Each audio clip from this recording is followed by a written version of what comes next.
사람들이 많이 하는 말 중에 나이는 숫자에 불과하다 이런 말을 많이 하는데 저도 이 말에 공감할 때가 많습니다. 예를 들어서 어떤 사람은 나이는 어른데 어른과 같이 말하고 생각하는 것을 볼 때 그런 사람을 가리켜서 어른 같은 아이다 이런 말을 쓰고요.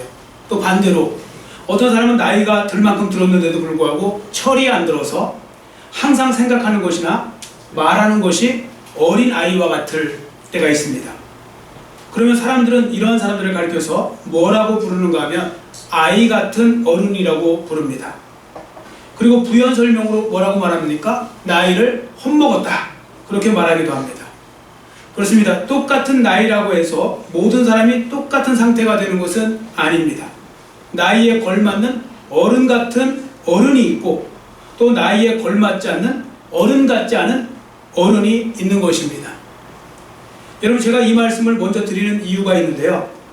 성도들의 신앙 상태도 이와 너무 비슷할 때가 많기 때문에 그렇습니다.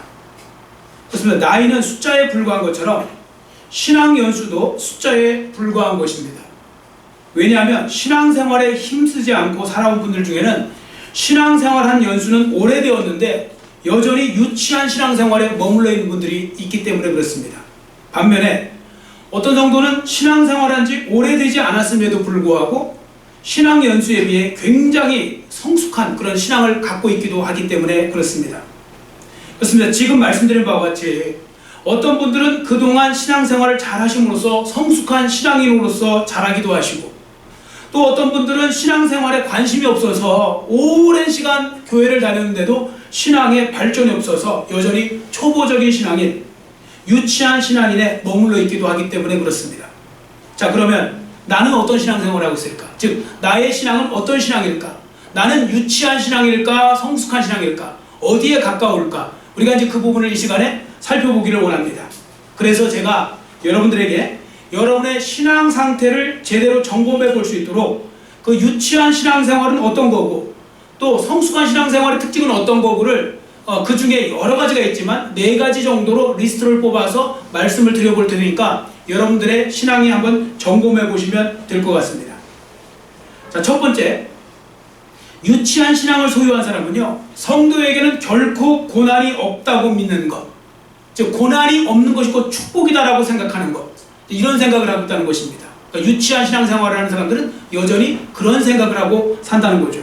자, 그래서 어떤 상태가 되는가 하면 자기의 삶에 갑자기 어려움이나 고난이 오게 되면 그것을 불행한 일, 즉 심지어 저주받는 삶처럼 여겨서 여전히 그 부끄럽게 생각하고 그 숨기기에 바쁘고 이제 그러는 거죠. 그리고 하나님에 대해서는 실망하고 스스로도 낙심하고 좌절하고 자기에 대해서 비참하다고 생각을 하는 등 스스로를 불행하게 만들어버릴 때가 많다는 것입니다. 그리고 이런 분들이 실수하는 일들이 또 하나 있는데 뭐냐면요, 다른 성도들이 어려움을 당하는 것을 볼 때 아니 저 사람은 무슨 죄를 져갖고 저런 일을 당할까 이런 생각을 많이 하게 된다는 것입니다. 여러분 기억하시기 바랍니다. 성도들이 당하는 고난과 시련은 모두 죄 때문에 오는 것은 아닙니다. 죄 때문에 오는 것도 있지만 모두가 죄 때문에 오는 것은 아니라는 거죠. 그러니까 다른 사람들이 어려움을 당하는 것을 볼 때 함부로 판단하지 마시고 그저 그를 위해서 중보 기도해 주시면 되는 것입니다. 그것이 성경적인 올바른 태도가 됩니다. 여하튼 지금 말씀드린 바와 같이 유치한 신앙인은요, 성도에게 찾아오는 고난을 자꾸 부정적인 것으로 보는 경향이 있다는 겁니다. 그러니까 안 좋은 것으로만 보는 것입니다. 자, 그러면 성숙한 신앙인은 고난에 대해서 어떤 태도를 가지고 있을까요? 성숙한 신앙인은 고난에 대해서 어떤 태도를 가지고 있을까요? 한번 저를 따라해 주시기 바랍니다. 하나님은 고난을 사용하신다는 것을 믿는다. 아멘. 하나님은 고난을 사용하신다는 것을 믿는다는 것입니다. 죄송하지만 저것 좀 해주실래요? 자, 따라해 주시기 바랍니다. 하나님은 고난을 사용하신다는 것을 믿는다. 아멘. 그렇습니다. 성숙한 신앙인은요, 고난을 부정적인 것으로 받아들이는 것이 아니라 하나님께서 고난을 사용하셔서 선한 일을 이루신다고 의심 없이 믿는 것입니다. 그러므로 이 믿음을 가진 사람들은 고난 중에서도 기뻐할 수 있겠죠. 그 이유는 고난 자체 때문은 아닙니다. 여러분, 고난 자체를 기뻐하는 사람은 세상에 없습니다. 여러분, 고난 당하는 거 기쁘십니까? 고난 당하는 거 기뻐하는 분은 세상에 없습니다. 저도 안 기쁩니다. 그런데 왜 크리스찬들은 고난을 당할 때 그 고난 속에서 기뻐해야 된다고 하느냐면, 고난 자체 때문이 아니라 고난조차 사용하셔서 성도들을 연단하시는 하나님의 손길을 믿기 때문에, 즉 고난의 유익을 믿기 때문에, 고난의 결과로 오는 유익을 믿기 때문에 기뻐하는 것이지, 고난 자체가 기쁜 것은 아닌 것이죠. 예를 들어 보겠습니다. 여러분, 불 속에 들어간다고 해서 모두 똑같은 상태는 아니죠. 왜 그런지 아십니까? 어떤 불 속에 누가 왜 들어갔느냐에 따라서 전혀 달라지는 겁니다. 불이라고 해서 다 같은 불도 아니고, 누가 들어갔느냐가 또 다른 거고, 왜 들어갔느냐가 달라지는 겁니다. 그거에 따라서. 자, 예를 들어 봅니다. 어떤 사람이 쓰레기를 태우려고 아궁이 불 속에다가 그 쓰레기를 집어넣어서 태웁니다. 왜 태울까요? 이 사람은 그 쓰레기를 왜 태우는 겁니까? 소멸시키려고 태우는 겁니다. 없애버리려고. 왜요? 쓸모없으니까요. 그래서 태워버리는 거죠. 아궁이 속에다가. 자, 반면에 금은요, 이 금광석 같은 경우는 용광로에다 집어넣거든요. 더 뜨거운 용광로에 집어넣는데, 용광로에 집어넣어서 순금으로 이제 바뀌게 되지 않습니까? 순금으로 나오는데요. 그러므로 금에게 뜨거운 불은 소멸을 위한 것이 아닙니다. 없어지려고 하는 것이 아닙니다. 더 가치가 있는 순수한 금을 만들어 주도록 하기 위한 통로가 되는 것이죠. 그래서 중국 격언에 보면 이런 격언이 있더라고요. 한번 저를 따르시기 바랍니다. 순금은 용광로를 두려워하지 않는다. 아멘. 순금은 용광로를 두려워하지 않아요. 왜냐하면 그 순금에게 용광로는 자기를 더 순금으로 만들어주는 역할을 하기 때문에 그런 것입니다. 자, 그러면 예수님을 믿는 우리 모두는 고난 중에서도 오히려 감사하며 기뻐하며 살 수 있겠죠. 선택은 여러분이 하시면 됩니다. 자, 그러면 그 이유가 무엇일까요? 왜 성도들은 고난 속에서 감사할 수 있는 것일까요? 그것은 우리가 쓸모없는, 이게 또 이런 표현하면 또 과격하다고 할지 모르겠는데 절대 과격한 표현 아닙니다. 우리가 쓸모없는 쓰레기가 아니라 하나님께 아주 귀한 원석과 같은 존재가 되기 때문에 그런 것입니다. 금으로 말하자면 금은 금인데 돌덩이가 있는 금, 그걸 금 원석이라고 하지 않습니까? 여러분, 어떤 분은 금을 캐면 순금으로 캐는 줄 아는데 그런 거 없습니다. 다 돌하고 섞여 있는 거, 그거 가져다가 그것도 용광로에 집어넣고 풀무불에 집어넣고, 그래서 자꾸 그걸 반복해서 거기서 순금을 만들어내는 거 아닙니까? 자, 그러다 보니까 그런 것처럼, 그래서 하나님은 우리에게 뭐라고 말씀하시냐면, 우리가 금광석과 같은 사람이라는 거예요. 금광석, 귀한 존재라는 거죠. 하나님께 귀한 존재가 된다는 거죠. 자, 그래서 우리가 이제 이런 말씀을 성경에서 찾아볼 수 있는데요. 자, 이사야 43장 4절 말씀 앞에 보시고 같이 읽겠습니다. 내가 내 눈에 보배롭고 존귀하며 내가 너를 사랑하였은즉 내가 내 대신 사람들을 내어주며 백성들이 내 생명을 대신하리니. 아멘. 자, 이 말씀에서 보시는 바와 같이 예수님을 믿는 우리 모두는 하나님께 보배로운 존재라는 겁니다. 그래서 보석이 되는 거죠. 여러분, 하나님께서 여러분을 보배와 같은 존재라고 말씀하셨다는 거, 이거 얼마나 감격적인 일인지 아십니까? 여러분, 자녀들이 부모에게 귀하지 않습니까? 여러분, 부모에게 가장 귀한 존재, 자녀들이라고 하겠죠. 그만큼 귀하고 보배와 같은 존재가 됩니다. 근데 하나님께서 우리를 그렇게 여겨주시는 거예요. 왜냐하면 우리가 하나님의 자녀거든요. 하나님께서는 우리를 보물처럼 여겨주시는 겁니다.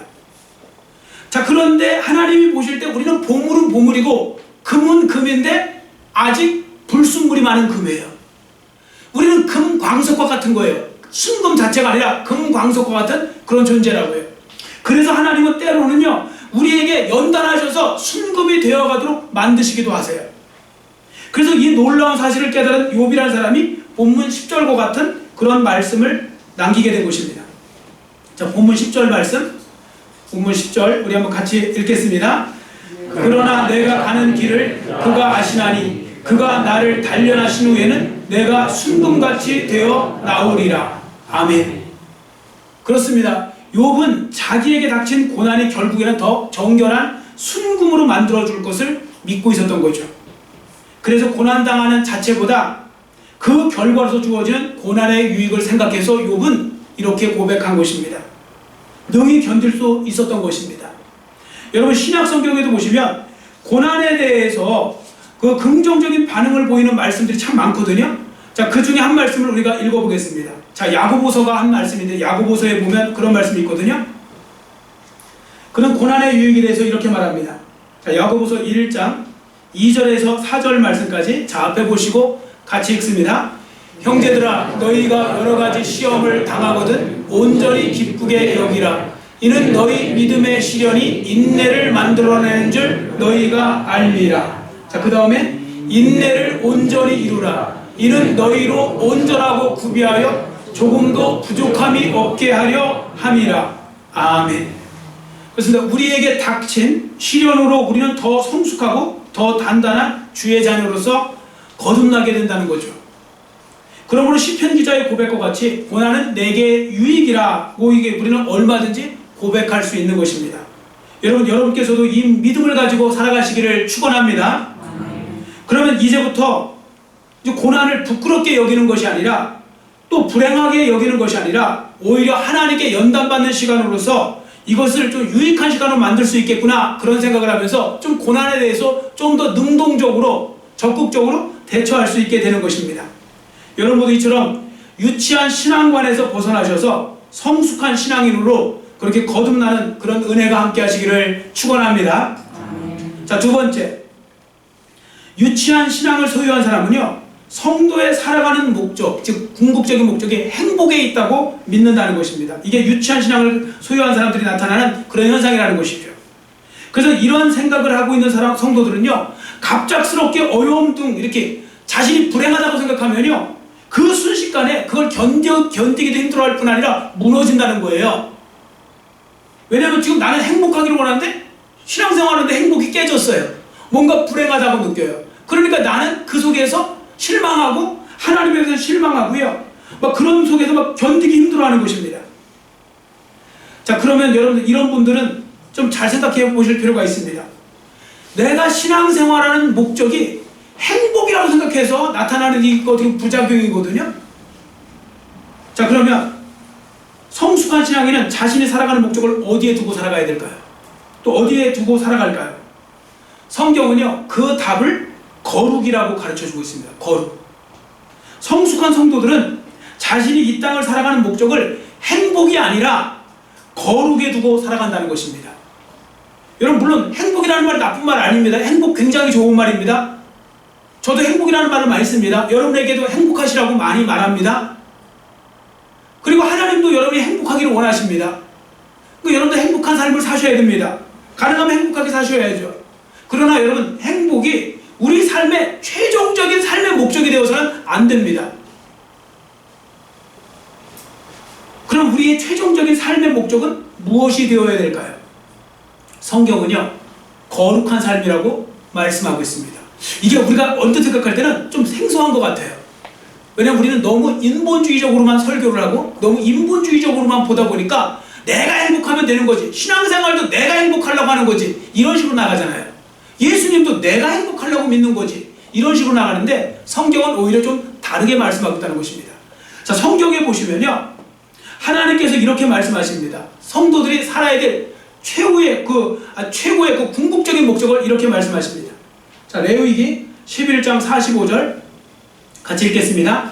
나는 너희의 하나님이 되려고 너희를 애굽 땅에서 인도하여 낸 여호와라. 내가 거룩하니 너희도 거룩할지어다. 아멘. 하나님은 여러분과 저에게 말씀하십니다. 우리가 사는 목적은 거룩한 삶을 살기 위해서 살아야 된다는 것입니다.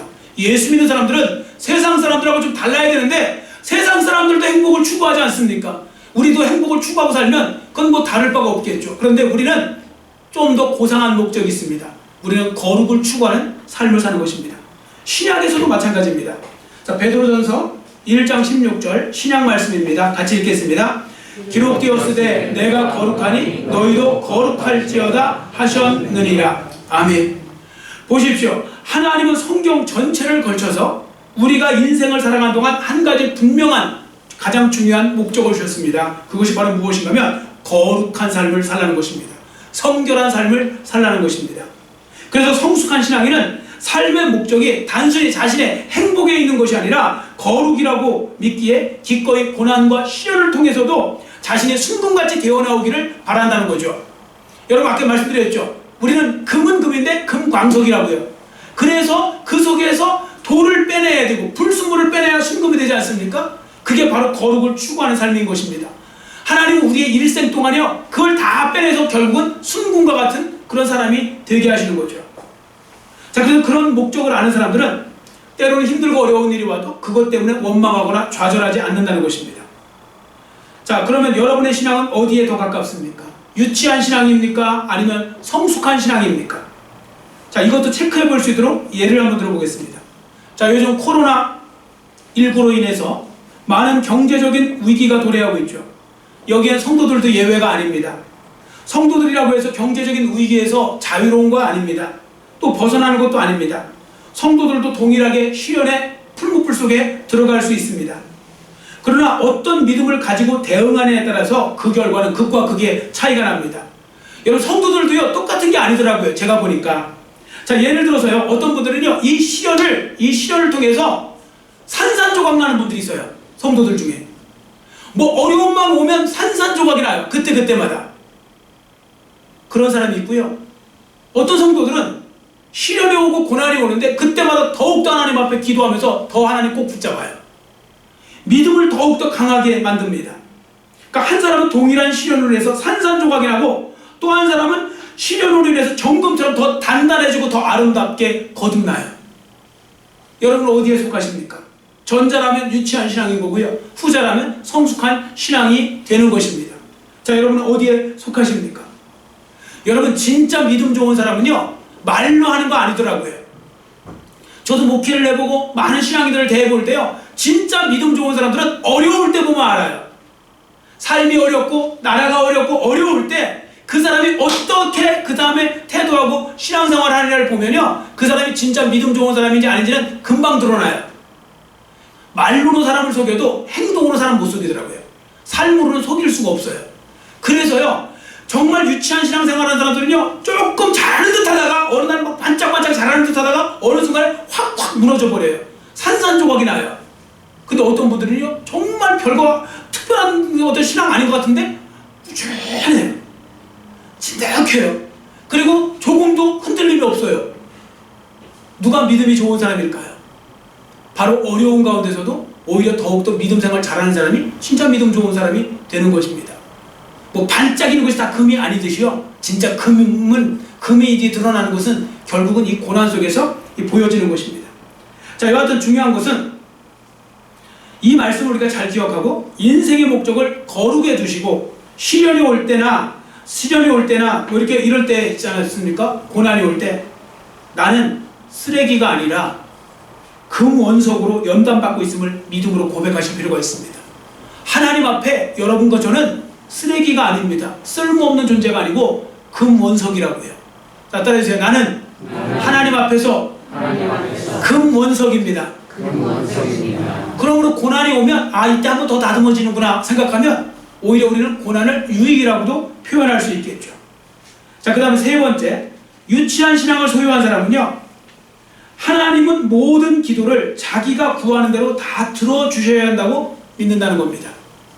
이게 유치한 신앙을 가진 사람들에게 나타나는 현상입니다. 그러니까 내가 기도하잖아요. 그대로 들어주셔야 돼요. 그리고 그대로 들어주시면 하나님을 기뻐하고 또 들어주지 않으면 실망하고 이런 일을 이제 반복하겠죠. 자, 그래서 이런 사람들에게 어떤 부작용이 생깁니까? 몇 번 기도한 후에 자기가 원하는 대로 속히 응답이 없잖아요. 자, 그러면 초조해해요. 막 기도하고서 막 초조해하고요. 막 불안해하고요.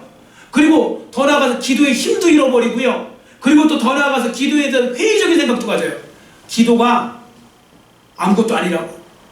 기도했더니 뭐 응답도 안 되고 뭐 기도가 말만 그렇지 실질적으로 아무것도 아니라고 이러면서 회의적인 생각을 갖게 됩니다. 혹시 여러분도 이런 부류에 속한 것은 아닌지 생각해 보시기 바랍니다. 자, 그러면 성숙한 신앙인은 기도에 대해서 어떤 태도를 취할까요?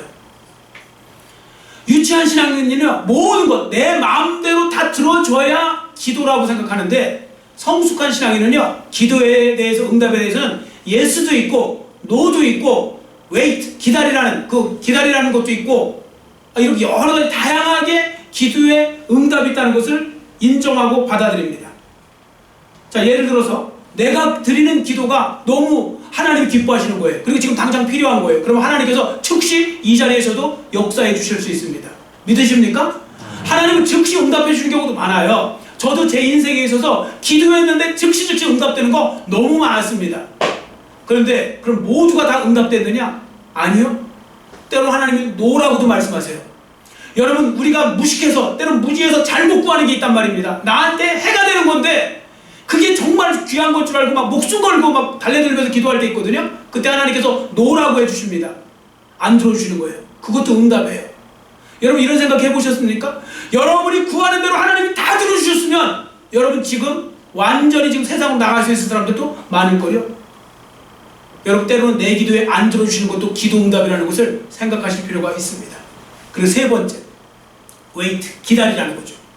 지금 급한 것이 아닙니다. 또 지금 필요한 것이 아닙니다. 하나님 보실 때. 그리고 또 때로는 주실 수는 있는데 내가 감당할 수 있는 지금 상황이 아닙니다. 지금 나한테 주셨다가는 나한테 독이 될 수 있는 것도 있습니다. 그때는 내가 신앙이 성숙한다든지 어떤 때가 지난다든지 할 때까지 일정 기간 하나님께서 유보하시는 경우가 있습니다.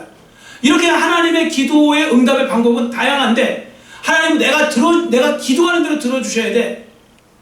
이런 식으로 생각하면 유치한 거고요. 뒤에처럼 생각하시면 성숙한 신앙이 되는 것입니다. 자, 그러므로 여러분들 기도하시면서 너무 쉽게 초조해하거나 불안해하지 마시기를 축원합니다.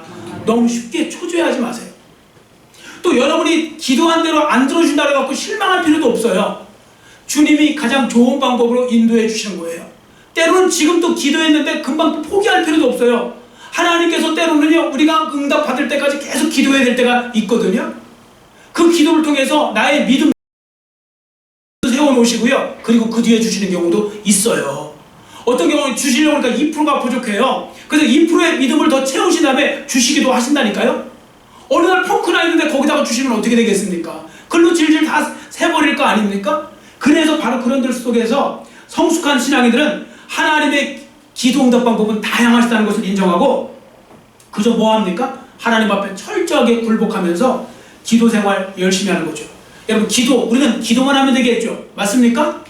성도는 기도만 하면 되는 거예요. 응답은 하나님의 마음이에요. 근데 우리 자꾸 응답까지 간섭하려고 그래요. 우리는 기도만 하면 되는 거예요. 응답은 하나님 마음이라고요. 하나님이 예스를 하든 노를 하시든 웨이트라고 하든 상관없어요. 그러면 우리는 뭐만 하면 됩니까? 열심히 기도 생활만 하면 되는 것입니다. 여러분들 기도 생활 잘 하시기를 축원합니다. 하나님께 기도의 모든 결정권을 맡기고 기도만 하시면 나머지는 하나님이 최고 좋은 방법으로, 가장 좋은 방법으로 인도해 주실 줄 믿습니다.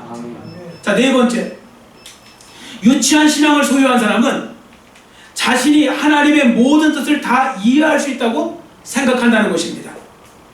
다시 말씀드립니다. 유치한 신앙을 소유한 사람은요, 자신이 하나님의 모든 뜻을 다 이해할 수 있다고 그렇게 생각한다는 겁니다.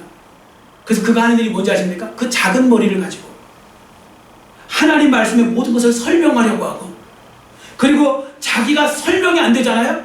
그러면 시험에 빠져서 세상적인 지식 좀 있다고, 성경적인 어떤 그런 지식이 좀 있다고 그거 갖고 다 설명하다가 안 되면 그때 그는 이렇게 말합니다. 엉터리라고, 시대에 안 맞는다고, 틀렸다고, 자기 기준에 안 맞으면 하나님 말씀대로를 틀렸다고 말합니다. 심지어 어떤 사람은요, 성경이 죄라고 말하는데 자기 생각에 맞지 않으면 성경이 잘못되었다고까지 말해요. 지금도 그런 경우가 많습니다. 여러분, 성경은 예를 들게요. 그냥 들어볼게요. 성경은 동성애 죄라고 합니다. 죄라고 하기 때문에 저도 죄라고 하는 거고 죄라고 여기는 겁니다. 물론 세상은 죄라고 안 하니까 그것 때문에 충돌이 되는데, 어쨌든 중요한 것은 저는 그냥 죄라고 하니까 죄라고 하는 것입니다. 이와 마찬가지로 이런 사람들이 잘하는 일이 있는데, 하나님의 뜻을 자기의 작은 머리로 이해하려고 하다가 이해가 되지 않으면 하나님 말씀도 틀렸다고 생각하는 것입니다.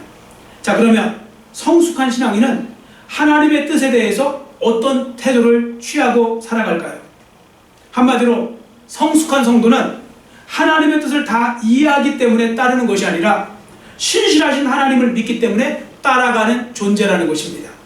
그래서 성숙한 성도는 하나님의 뜻을 다 이해하지 못한다 할지라도 결국에 하나님께서 자신을 푸른 초장과 맑은 신약물가로 인도하심을 확신하며 살아가는 것입니다. 여러분 기억하시기 바랍니다. 좀 리얼하게 말씀드리고 싶은데 우리는 죽었다 깨나도요 하나님의 모든 뜻 다 이해할 수 없습니다. 여러분 이해할 수 있을 것 같습니까? 물론 그래도 우리는 하나님을 알아가야 됩니다. 우리는 하나님을 날마다 알아가야 됩니다. 그러나 하나님을 알아간다 할지라도 우리가 하나님 뜻을 다 알 수는 없습니다. 왜 그런가 하면 하나님과 우리는 너무 많은 차이가 나거든요. 자, 앞에 보시고 이사야 55장 8절 9절 말씀 우리 한번 같이 읽겠습니다. 이는 내 생각이 너희의 생각과 다르며 내 길은 너희의 길과 다름이니라. 여호와의 말씀이니라. 이는 하늘이 땅보다 높음같이 내 길은 너희의 길보다 높으며 내 생각은 너희의 생각보다 높음이니라. 아멘.